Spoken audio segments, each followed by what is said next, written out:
Hello students, साधना channel में आप सबका स्वागत है।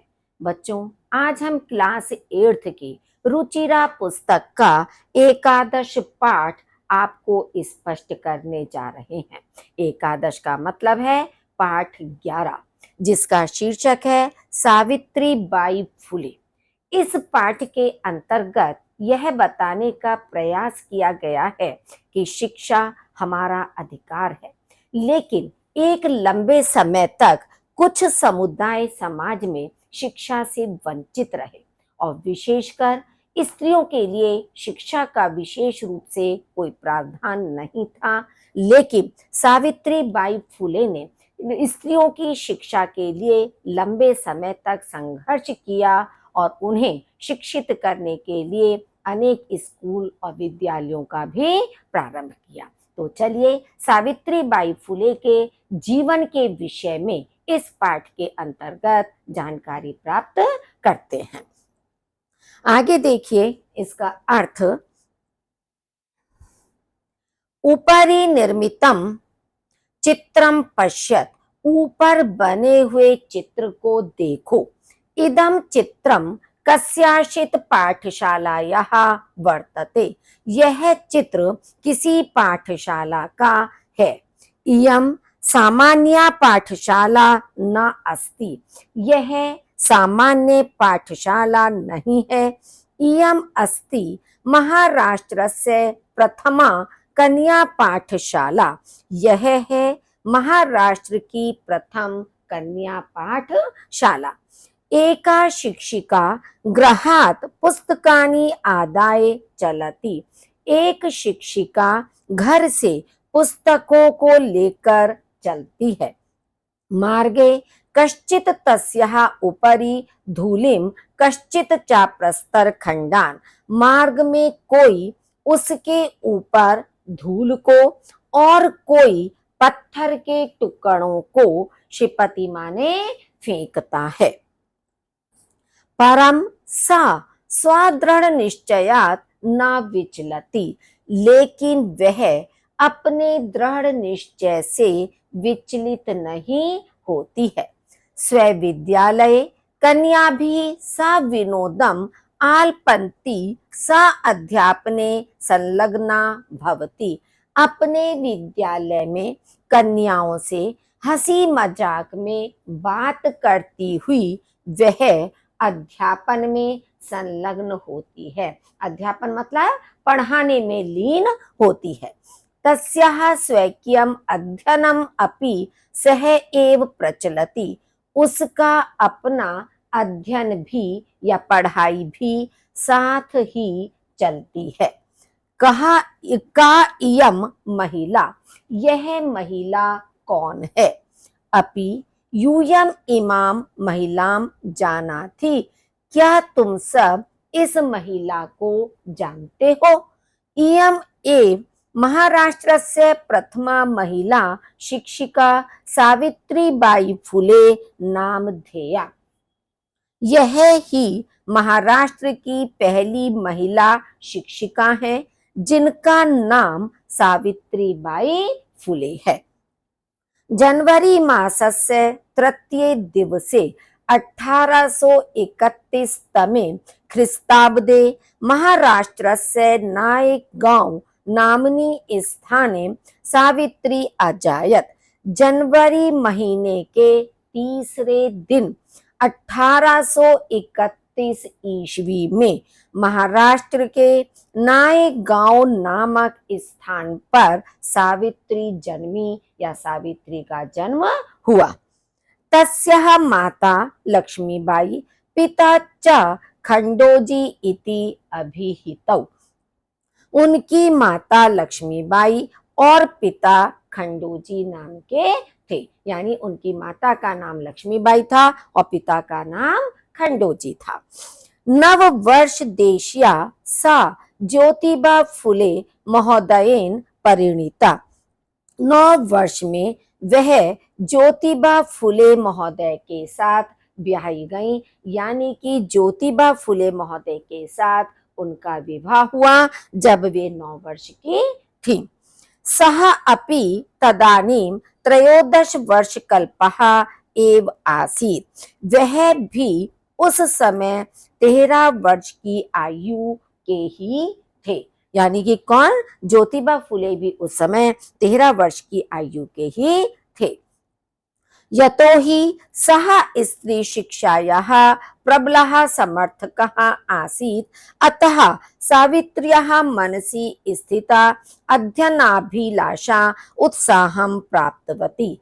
क्योंकि वह स्त्री शिक्षा के प्रबल समर्थक थे, इसलिए सावित्री के मन में स्थित पढ़ने की इच्छा उत्साह को प्राप्त कर गई। यानी उनके मन में पढ़ने के प्रति और अधिक जोश और उत्साह उत्पन्न हो गया। इतः परम सा आग्रहम आंग्ल भाषाया अपि अध्ययनम कृतवती। इससे पहले उन्होंने आग्रह पूर्वक अंग्रेजी भाषा में भी अध्ययन किया। 1848 तमे ख्रीस्ताब्दे पुणे नगरे सावित्री ज्योतिबा महोदयेन सह कन्यानां कृते प्रदेशस्य प्रथमं विद्यालयम् आरभत। 1848 ईस्वी में पुणे नगर में सावित्री ने ज्योतिबा महोदय के साथ कन्याओं के लिए प्रदेश का पहला विद्यालय आरंभ किया या शुरू किया। तदानीं सा केवलम 17 वर्षीया आसीत्। उस समय वह केवल 17 वर्ष की थी। 1851 तमे ख्रीस्ताब्दे अस्पृश्यत्वात् तिरस्कृतस्य समुदायस्य बालिकानां कृते पृथक्तया तया अपरः विद्यालयः प्रारब्धः।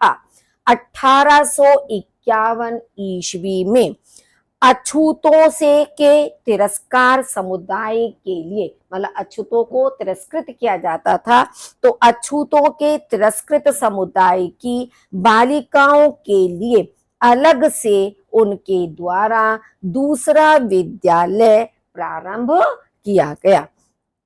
सामाजिक कुरीतीनां सावित्री मुखरम विरोधम अकरोत्। सामाजिक कुरीतियों का सावित्री ने पुरजोर विरोध किया। विधवानां शिरोमुंडनस्य निराकरणाय सा साक्षात् नापितः मिलिता। विधवाओं के सिर मुंडन के निराकरण के लिए वह प्रत्यक्ष रूप से नाइयों से मिली। नाई कहते हैं जो बालों को काटने वाले होते हैं बार बार, क्योंकि उस समय जो विधवा स्त्री होती थी उनके लिए सिर मुंडवाना, बालों को कटवाना एक अनिवार्य था। ये ऐसी प्रथा चल रही थी, तो इसके निराकरण या इसको रोकने के लिए वे साक्षात नाइयों से मिली। फलतः केचन नापितः अस्याम रूढ़ौ सहभागिताम अत्यजन। फल स्वरूप कुछ नाई इस रूढ़ी में सहभागिता को छोड़ दिया। यानी कुछ नाइयों ने इस रूढ़ी में, जो परंपरा चलती आ रही थी, इसमें अपनी सहभागिता को छोड़ दिया। एकदा सावित्र्या मार्गे दृष्टम यत् कूपम निक्षा क्षीण वस्त्र आवृतः तथा कथितः निम्न जातीयः काश्चित नार्यः जलम पातुम याचन्ते स्म। एक बार सावित्री के द्वारा मार्ग में देखा गया कि कुएं के पास फटे पुराने वस्त्रों में लिपटी तथा कथित निम्न जाति की कुछ स्त्रियां जल पीने के लिए मांग रही थीं। उच्च वर्गीयः उपहासं कुर्वन्त्यः कूपात् जल उद्धरणम अवारयन्। उच्च वर्ग की स्त्रियों ने उपहास करते हुए या मजाक बनाते हुए कुएं से जल लेने से रोक दिया। सावित्री एतत् अपमानम सोढुम न अशक्नोत्। सावित्री यह अपमान सहन नहीं कर सकी। सा तः स्त्रियः निज गृहं नीतवती। वह उन स्त्रियों को अपने घर ले गई। तडागम दर्शयित्वा अकथयत च यत यथेष्टम जलम नयत। तालाब दिखाकर कहा कि जितना चाहो जल ले लो। सार्वजनिकः अयम तडागः, यह तालाब सार्वजनिक है यानी कि सबके लिए है। अस्मात् जल ग्रहणे न अस्ति जाति बंधनम, इससे जल लेने में कोई जाति बंधन नहीं है। तया मनुष्याणां समानतायाः स्वतंत्रतायाः च पक्षः सर्वदा सर्वथा समर्थितः, उनके द्वारा मनुष्यों की समानता और स्वतंत्रता के पक्ष का हमेशा और सभी प्रकार से समर्थन किया गया। महिला सेवा मंडल, शिशु हत्या प्रतिबंधक गृहम इत्यादीनां संस्थानां स्थापनाय फुले दंपत्योः अवदानम महत्वपूर्णम। महिला सेवा मंडल, शिशु हत्या प्रतिबंधक गृहम इत्यादि संस्थाओं की स्थापना के लिए फुले दंपत्ति का योगदान महत्वपूर्ण है। फुले दंपत्ति मतलब कि दोनों पति पत्नी का योगदान महत्वपूर्ण है। सत्यशोधक मंडलस्य गतिविधिषु अपि सावित्री अतीव सक्रिया आसीत्। सत्यशोधक मंडल की गतिविधियों में भी सावित्री अत्यधिक सक्रिय थी। अस्य मंडलस्य उद्देश्यम् आसीत् उत्पीड़ितानां समुदायानां स्वाधिकारान् प्रति जागरणम इति। इस मंडल का उद्देश्य था कि उत्पीड़ित समुदायों के अपने अधिकारों के प्रति जागृत होना या उन्हें जागरूक करना। सावित्री अनेकः संस्थाः प्रशासन कौशलेन संचालितवती। सावित्री ने अनेक संस्थाएं अपने प्रशासन कौशल से संचालित की। दुर्भिक्ष काले प्लेग काले च सा पीड़ित जनानां अश्रांतम अविरतम च सेवाम अकरोत्। दुर्भिक्ष काले माने अकाल में और प्लेग के समय पर सावित्री ने या उसने पीड़ित लोगों की बिना थके हुए लगातार सेवा की। अकाल कहते हैं कि वर्षा न होने से जब सारी फसल सूखकर समाप्त हो जाती है, कोई भी अन्न या फसल उत्पन्न नहीं होती है, वो अकाल कहलाता है। और प्लेग एक बीमारी है जो कि चूहों से फैलती है। तो ऐसे प्लेग के समय पर भी उन्होंने पीड़ित लोगों की बिना थके लगातार सेवा की। सहायता सामग्री व्यवस्थायै सर्वथा प्रयासम अकरोत्। सहायता सामग्री की व्यवस्था के लिए हमेशा प्रयास किया। महारोग प्रसार काले सेवारता सा स्वयं असाध्य रोगेण ग्रस्ता 1897 तमे ख्रिस्ताब्दे निधनम गता। महारोग प्रसार काले यानी महामारी के फैलने के समय पर सेवा में लीन वह स्वयं असाध्य रोग से पीड़ित होकर 1897 ईस्वी में निधन को प्राप्त हुई यानी उनकी मृत्यु हो गई।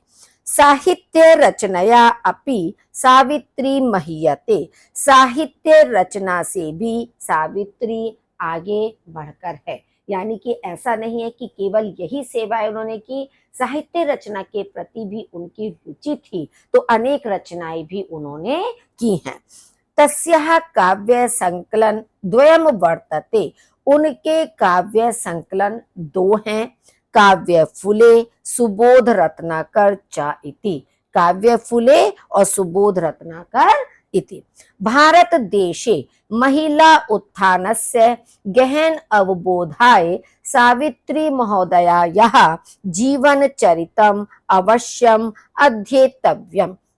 भारत देश में स्त्रियों के उत्थान का गहन अध्ययन करने के लिए या गहन जानकारी के लिए सावित्री महोदया के जीवन चरित्र को अवश्य ही पढ़ना चाहिए या उसको जानना चाहिए। अब ये बच्चों आपके शब्दार्थ हैं, इन्हें आप अपनी पुस्तक से याद कर लीजिए। नेक्स्ट है आपका अभ्यास कार्य। एक पदेन उत्तरत, एक पद में उत्तर दीजिए। कीदृशी नाम कुरीति नाम सावित्री मुखरम विरोधम अकरोत, कैसी कुरीतियों का सावित्री ने पुरजोर विरोध किया। सामाजिक कुरीति नाम, सामाजिक कुरीतियों का यानी कि जो सामाजिक रूढ़ियां, जो कुरीतियां हमारे समाज में व्याप्त थी, उसका उन्होंने पुरजोर विरोध किया। के कुपात जलोदधरणम अवार्यन, किन्होंने कुएं से जल लेने से रोक दिया। उच्च वर्गीय, उच्च वर्ग की स्त्रियों ने। का स्वदृढ़ निश्चयात न विचलती, कौन अपने दृढ़ निश्चय से विचलित नहीं होती है। सावित्री महोदया। विधवानां शिरो मुंडनस्य निराकरणाय सा कही मिलिता, विधवाओं के सिर मुंडने के निराकरण के लिए या रोकने के लिए वह किन से मिली। नापितहि, नापितहि माने नाइयों से। सा कासाम कृते प्रदेशस्य प्रथमम विद्यालयम आरभत, उन्होंने किन के लिए प्रदेश का पहला विद्यालय आरंभ किया। कन्या नाम, कन्याओं के लिए। नेक्स्ट है पूर्ण वाक्य में उत्तर दीजिए, कि जो आपके पूर्ण वाक्य में उत्तर है वहां स्पेस कम होने के कारण आपको स्पष्ट किए गए हैं। किम किम सहमाना सावित्री बाई स्वदृढ़ निश्चयात न विचलती, किन किन के साथ सावित्री बाई अपने दृढ़ निश्चय से विचलित नहीं होती हैं। यदा सावित्री महोदया पुस्तकानि आदाय गृहात् अगच्छत् तदा मार्गे कश्चित् तस्याः उपरि धूलिं कश्चित् च प्रस्तरखण्डान् अक्षिपत्, तदापि सा स्वदृढ़ निश्चयात् न विचलति स्म। यानी कि जब सावित्री महोदया पुस्तकें लेकर घर से गईं, तब मार्ग में किसी ने उनके ऊपर धूल और किसी ने पत्थर के टुकड़ों को फेंका, फिर भी वह अपने दृढ़ निश्चय से विचलित नहीं हुई। सेकंड, सावित्रीबाई फुले महोदया यहाँ पितृो नाम किम आसीत, सावित्रीबाई फुले महोदया के माता पिता का नाम क्या था। सावित्रीबाई फुले महोदया यहाँ पितृो नाम लक्ष्मीबाई खंडोजी च इति आसीत, कि सावित्रीबाई फुले महोदया के माता पिता का नाम लक्ष्मीबाई और खंडोजी था।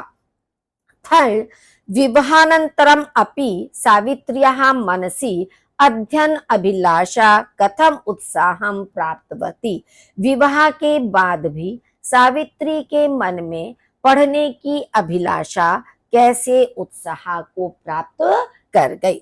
विवाहानंतरम अपि सावित्र्याः मनसि अध्ययन अभिलाषा उत्साहं प्राप्तवती, यतः तस्याः पति स्त्री शिक्षायाः प्रबलः समर्थकः आसीत। मतलब विवाह के बाद भी सावित्री के मन में पढ़ने की इच्छा उत्साह को प्राप्त कर गई, क्योंकि उनके पति स्त्री शिक्षा के प्रबल समर्थक थे।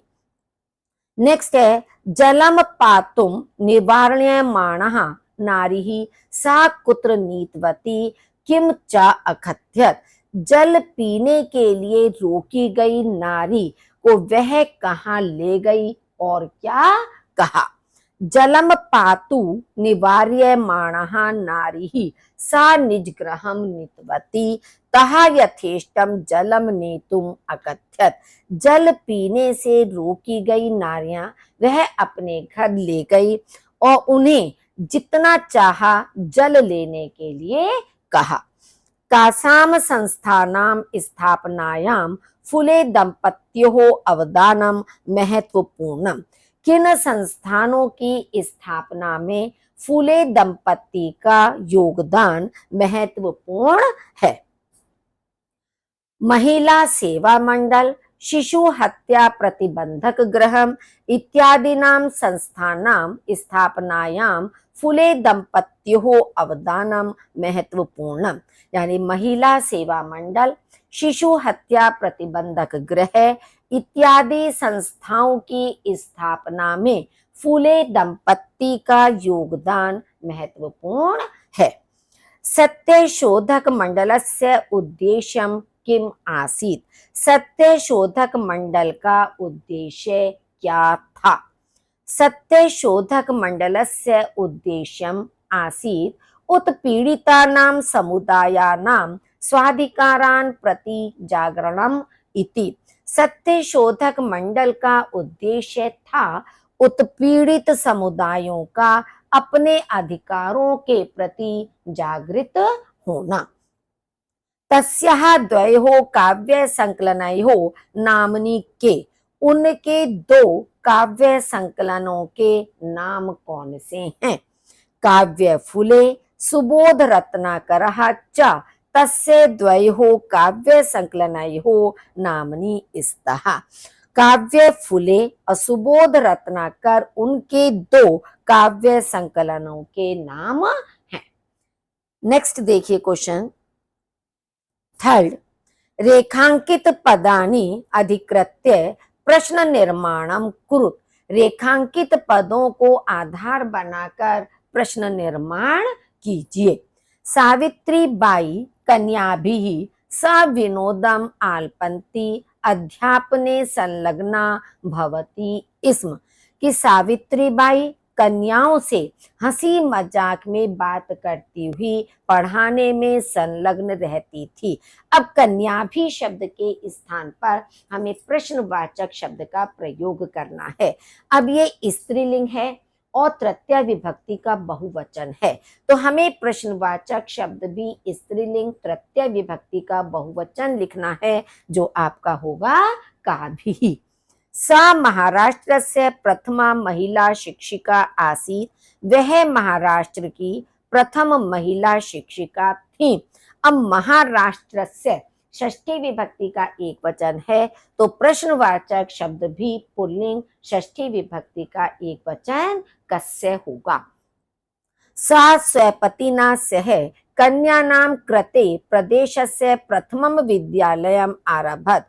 उन्होंने अपने पति के साथ कन्याओं के लिए प्रदेश का पहला विद्यालय आरंभ किया। तो कन्या नाम षष्ठी विभक्ति बहुवचन, तो आपका प्रश्नवाचक शब्द होगा कासाम, कि किनके लिए कासाम शब्द आएगा। तया मनुष्याणां समानतायाः स्वतंत्रतायाः च पक्षः सर्वदा समर्थितः। उनके द्वारा मनुष्यों की समानता और स्वतंत्रता के पक्ष का हमेशा समर्थन किया गया। तो मनुष्याणाम पुल्लिंग है, षष्ठी का बहुवचन है, तो पुल्लिंग में षष्ठी का बहुवचन आपका होगा केशाम। साहित्य रचनाया अपि सावित्री महीयते। साहित्य रचना से भी सावित्री बढ़ चढ़कर है। तो सावित्री का मतलब कौन बढ़ चढ़कर है, तो कौन की संस्कृत होगी का। नेक्स्ट है यथा निर्देशम उत्तरत। यथा निर्देश उत्तर दीजिए। इदम चित्रम पाठशालायाः वर्तते। यह चित्र पाठशाला का है। अत्र वर्तते इति क्रियापदस्य कर्तृपदम किम। यहाँ वर्तते क्रियापद का कर्तापद क्या है। अब वर्तते आपका क्रियापद है, तो इदम चित्रम ये आपका कर्तापद होगा कि क्या है, मतलब यह चित्र है, तो इदम चित्रम कर्तृपदम अस्ति। तस्याः स्वकीयम् अध्ययनम् अपि सहैव प्रचलति। उनका अपना अध्ययन भी साथ ही चलता है। अस्मिन् वाक्ये विशेष्य पदम किम। इस वाक्य में विशेष्य पद क्या है। अध्ययनम अपि, अध्ययन भी ये आपका विशेष्य पद है। अपि यूयम इमाम महिलाम जानेति। तुम सब इस महिला को जानते हो। अस्मिन् वाक्ये यूयम इति पदम केभ्यः प्रयुक्तम। इस वाक्य में यूयम पद किन के लिए प्रयोग किया गया है? छात्रेभ्यः पाठकेभ्यः वा, मतलब छात्रों के लिए अथवा पाठकों के लिए, कि जो छात्र इस पाठ को पढ़ रहे हैं या जो पाठक हैं इसको पढ़ रहे हैं, सुन रहे हैं, तो उनके लिए इसका प्रयोग किया गया है। सा तः स्त्रियः निज गृहं नीतवती, वह उन स्त्रियों को अपने घर ले गई। अस्मिन् वाक्ये सा इति सर्वनाम पदम कस्यै प्रयुक्तम, इस वाक्य में सा सर्वनाम पद किसके लिए प्रयोग किया गया है? सावित्री महोदया यही, सावित्री महोदया के लिए। क्षीण वस्त्र आवृतः तथा कथितः निम्न जातीयः काश्चित नार्यः जलम पातुम याचन्ते, इसम कि पुराने या फटे पुराने वस्त्रों में लिपटी हुई तथा कथित निम्न जाति की कुछ स्त्रियां जल पीने के लिए मांग रही थीं। अत्र नार्यः इति पदस्य विशेषण पदानि कति सन्ति कानि च इति, यहाँ नारियां इस पद के विशेषण पद कति माने कितने हैं, कानि च और कौन से हैं। लिखिए, क्षीण वस्त्र आवृतः, पहला वस्त्र शब्द आपका हो गया क्षीण वस्त्र आवृतः, दूसरा तथा कथितः और निम्न जातीयः, ये तीन जो पद हैं आपके वो नारी के हैं और इन पदों के ये विशेषण पद हैं, मतलब ये तीन है संख्या में और ये तीनों आपके विशेषण हैं। तो इस तरह से ये प्रश्न आपको स्पष्ट हो गया है। नेक्स्ट प्रश्न देखिए, अधोलिखितानि पदानि आधृत्य वाक्यानि रचयत, नीचे लिखे पदों को आधार बनाकर वाक्यों की रचना कीजिए। इधर आपके कुछ पद दिए हैं, उनसे आपको वाक्य बनाने हैं या वाक्य में उनका प्रयोग करना है। फर्स्ट है स्वकीयम, स्वकीयम कार्यम ध्यानेन कुरु, अपना कार्य ध्यान से करो। तो स्वकीयम का मतलब होता है अपना, तो अपना काम ध्यान से करो। सविनोदम, सविनोदम का मतलब होता है आनंद के साथ या हंसी खुशी के साथ। सविनोदम व्यवहर्तव्यम, विनोद के साथ या हंसी मजाक के साथ, खुशी के साथ व्यवहार करना चाहिए। सक्रिया, सा पठने सक्रिया अस्ति, वह पढ़ने में सक्रिय है। सक्रिय का मतलब है काम में लगे रहना, पढ़ाई में लगे रहना, तो सक्रिय है। प्रदेशस्य, तस्य प्रदेशस्य नाम किम, उस प्रदेश का नाम क्या है। मुखरम, सह मुखरम विरोधम करोति, वह मुखर विरोध करती है या पुरजोर विरोध करती है। सर्वथा, सर्वथा सत्यम वद, हमेशा सत्य बोलो या सभी के साथ सत्य बोलो। नेक्स्ट है अधोलिखितानि पदानि आधृत्य वाक्यानि रचयत, नीचे लिखे पदों को आधार बनाकर वाक्यों की रचना कीजिए। जैसे उपरि, उपरि माने ऊपर। वृक्षस्य उपरि चटका तिष्ठति, वृक्ष के ऊपर चिड़िया बैठी है।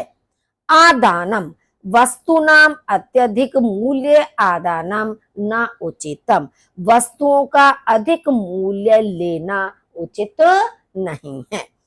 आदान माने लेना। परकीयम, इदम मम, इदम परकीयम च इति संकीर्णा भावना, यह मेरा है, यह पराया, परकीय माने पराया या दूसरे का है, ऐसी संकीर्ण भावना है। विषमता, भावानां विषमता जीवने विचार विनिमय से अवसरम यच्छति, भावों की विषमता जीवन में सोच विचार करने का अवसर देती है। कि यदि हमारे भावों में विषमता होती है, अलग अलग विचार होते हैं, तो वह सोचने विचारने का अवसर देते हैं। व्यक्तिगतम, परिवारे व्यक्तिगतम भावम महत्वपूर्णम भवति, परिवार में व्यक्तिगत भाव महत्वपूर्ण होता है। आरोहो बस याने आरोहो ध्यानेन कर्तव्यः। बस यान में चढ़ना ध्यान से करना चाहिए। आरोह माने चढ़ते समय, कि जब हम बस में चढ़ रहे हैं तो हमें ध्यान से उसमें चढ़ना चाहिए। अधोलिखित पदानाम समानार्थक पदानी पाठात चित्वा लिखत। नीचे लिखे पदों के समानार्थक पद पाठ से चुनकर लिखिए। जैसे मार्गे मार्ग में, अविरतम माने लगातार, अध्यापने पढ़ाने में, अवदान माने महत्वपूर्ण योगदान, यथेष्ट माने जितना चाहो, मनसी माने मन में। शिक्षणे, शिक्षणे का मतलब है अध्यापने, शिक्षण करना या अध्यापन करना। पथि, पथि का मतलब मार्गे यानी कि रास्ते में। हृदय, हृदय का मतलब मनसी मन में या हृदय में। इच्छानुसारम यथेष्टम। योगदानम अवदानम, योगदान का मतलब अवदानम। निरंतरम अविरतम यानी कि लगातार। नेक्स्ट है अधोलिखितानाम पदानाम लिंग विभक्ति वचनम चा लिखत। नीचे लिखे पदों का लिंग विभक्ति और वचन लिखिए। जैसे इधर आपके पद दिए हैं, इधर आपका लिंग है कि पुल्लिंग, स्त्रीलिंग, नपुंसकलिंग, कैसा पद है ये, यहाँ विभक्ति और यहाँ वचन है। धूलिम, धूल स्त्रीलिंग होता है तो स्त्रीलिंगम है। द्वितीय विभक्ति का एक वचन है धूल को आपका द्वितीय विभक्ति का होता है। नामनी नपुंसक लिंगम है, नपुंसक लिंग है। सप्तमी विभक्ति का एक वचन है नाम में। अपरहा दूसरा पुल्लिंग है, प्रथमा विभक्ति का एक वचन है। कन्या नाम, कन्या स्त्रीलिंग है, षष्ठी विभक्ति का बहुवचन है यानी कि कन्याओं का। सहभागिता स्त्रीलिंग है, प्रथमा विभक्ति का एक वचन है। नापितही, नापितही नाइयों के साथ, तो पुल्लिंगम तृतीय विभक्ति का बहुवचन है ये नापितही यानी कि नाइयों से। नेक्स्ट है उदाहरणम अनुसृत्य निर्देशानुसारम लकार परिवर्तनम कुरुत। उदाहरण का अनुसरण करके निर्देशानुसार लकार परिवर्तन कीजिए। जैसे ये आपका उदाहरण दिया हुआ है, सा शिक्षिका अस्ति, वह शिक्षिका है। अब इसे लंग लकार में परिवर्तित करना है। लंग लकार का मतलब है भूतकाल में इसे परिवर्तित करना है। तो सा शिक्षिका आसीत, वह शिक्षिका थी, तो है का क्या बन जाएगा, थी। सा अध्यापने संलग्ना भवती, वह अध्यापन में या पढ़ाने में लीन होती है। इसे लिरिट लकार यानी भविष्य काल में परिवर्तित करना है। तो सा अध्यापने संलग्ना भविष्यति, वह पढ़ाने में संलग्न होगी। सहा त्रयोदश वर्ष कल्पः अस्ति, वह 13 वर्ष की आयु का है। लंग लकार भूतकाल में करना है। सहा त्रयोदश वर्ष कल्पः आसीत, वह 13 वर्ष की आयु का था। महिला तडागात जलम नयंती, महिलाएं तालाब से जल ले जाती हैं। लोट लकार यानी आज्ञा काल में इसे परिवर्तित करना है नयंतु, कि महिलाएं तालाब से जल ले जाएं। वयम प्रतिदिनम पाठम पठामः, हम सब प्रतिदिन पाठ पढ़ते हैं। विधिलिंग, विधिलिंग आता है चाहिए के सेंस में। तो वयम प्रतिदिनम पाठम पठेम, हमें प्रतिदिन पाठ पढ़ना चाहिए। यूयम किम विद्यालयम गच्छत, तुम सब क्या विद्यालय जाते हो या जा रहे हो। लिरिट लकार भविष्य काल में गमिष्यत, यूयम किम विद्यालयम गमिष्यत, क्या तुम सब विद्यालय जाओगे। ते बालकः विद्यालयात् गृहं गच्छन्ति, वे सब बालक विद्यालय से घर जा रहे हैं। लंग लकार यानी भूतकाल में कि ते बालकः विद्यालयात् गृहं अगच्छन्, वे सब बालक विद्यालय से घर गए। तो बच्चों ये पाठ आपको स्पष्ट हो गया होगा फिर भी यदि कहीं आपके सामने कोई समस्या आती है, कोई चीज़ समझ नहीं आती है, तो आप कमेंट बॉक्स में लिखकर अपनी समस्या का समाधान कर सकते हैं।